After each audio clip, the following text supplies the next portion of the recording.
What is up, everybody? Chris here from Fake Sports News, back again with another video. Today I'm going to be going over the final week of divisional play for Division A of the Call of Duty Pro League. Of course, we started off the week with a great matchup between Midnight and Evil Geniuses to kick things off. This match was closely contested, but EG took the win since they were the more polished team. Both of these teams looked really good in the respawns, but EG's teamwork and composure helped them to get the 3-1 victory over Midnight, of course.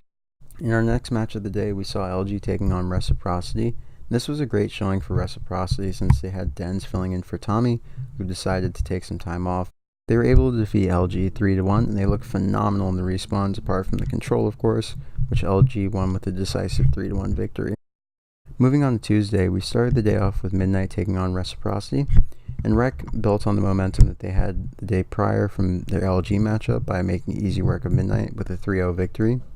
This matchup was very important for seeding because this match would really decide if Reciprocity had a spot in the top 4, because this was the head-to-head tiebreaker that would decide which team would occupy their spot in the top 4 if they tied on the win-loss record, which of course they did. In our next match, we saw Optic Gaming taking on Evil Geniuses, and of course at this point in the week both teams were still undefeated, so this was a very significant matchup, especially since Evil Geniuses was trying to stake their claim in the top 4. Of course, Optic had other plans, and they beat EG with a decisive 3-0 victory, and they dominated them in the respawns and the search and destroy, so it was a great showing for Optic, but it wasn't necessarily a bad showing for EG. It just showcased how dominant Optic Gaming has become in the last few weeks. Our next matchup saw UIU taking on Luminosity. Unsurprisingly, UIU came away with a 3-1 victory, as Luminosity was only able to win the control. Of course, as I said before, control has been their best game mode for the last few weeks, so that wasn't much of a surprise. But them being beaten by a team like UIU was definitely surprising. Not taking anything away from UIU, but you'd expect Luminosity to win this matchup 9 times out of 10. Our final match of the day saw FaZe Clan taking on Gen.G. FaZe looked to be the stronger team in this matchup, so they took a decisive 3-1 victory, only dropping the control. Moving on to Wednesday, we kicked things off with FaZe Clan taking on Evil Geniuses in a closely contested matchup. This one went down to the wire as both teams have looked phenomenal in both respawn and search and destroy. Of course, FaZe Clan walked away with the victory in Game 5 due to their superior teamwork. This is one of the best matches of the week, and I highly recommend that you go back and watch this if you didn't get to witness it live. Looking at our next matchup, we saw UIU taking on Team Rec in a very closely contested matchup that went all the way to Game 5 as well. Of course, Reciprocity took this one in the Game 5 just because of their superior teamwork and search and destroy strategy. But UIU's been making big improvements lately, so I would look out for them going into Anaheim. They could definitely be a team that really has a surprising placing. I see them possibly breaking into the top 8, if not just the top 12, rounding things out. Of course, looking at our next matchup, we had Optic taking on Midnight. Optic made easy work of Midnight, and Midnight's had a very rough go of things as of late, so it wasn't really too surprising to see Optic walk away with a 3-0 victory, continuing their dominance over the league. Our last match of the day saw Gen.G taking on Luminosity. Of course, Gen.G walked away with a 3-1 victory, as we would all expect, considering the struggles that LG has been having teamwork-wise as of late. So LG, of course, won the control, which is the only game mode that they've consistently won lately. So we'll see what happens with their teamwork and their chemistry issues going forward. Of course, looking at our last day of Division A play, we kicked the day off with FaZe Clan taking on Midnight in our opening match. As we'd expect, given how Midnight performed early in the week, FaZe took a 3-1 victory to give them a 3-0 week, which is a phenomenal way to close out the division. Our next matchup was a Game 5 between Evil Geniuses and Reciprocity. To me, this was the match of the week. It was very closely contested, and both of these teams were in fantastic form coming into this matchup, so they really had a great showing on both sides, and there's nothing to really be ashamed of for either of these teams. They really closed the week out strong, just showing how strong both of them were in terms of teamwork and just overall coordination.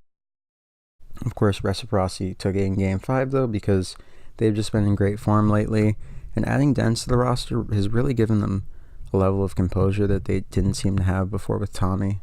So we'll see if Rec can get back to their top 4 form that they were in at the beginning of the year. I personally think that Rec will definitely be a team that surprises a lot of people with their placing at Anaheim.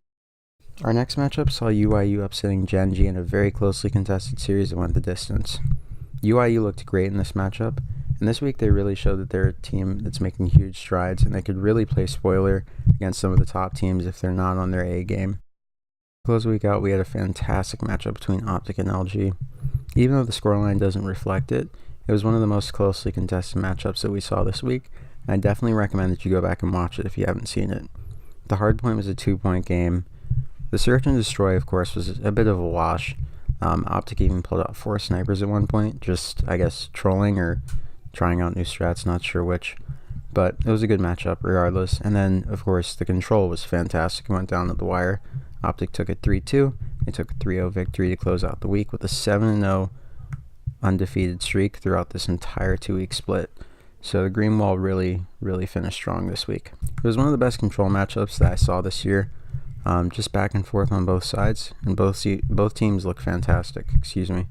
So if you didn't get the chance to watch it, I recommend that you go back and watch the VOD. Looking at the final standings of the final week of Division A, we have a new team in the top 4, of course, in the case of Reciprocity. It's not the team that most of us foresaw making their way into the top 4. The seeding of the division, of course, matters most for the pools Anaheim. The teams that are in the top 4 have the easiest seeding, of course, because that decides which pools they're placed into. So, of course, Optic, Reciprocity, FaZe Clan, and Gen.G will have preferential seeding going into the event.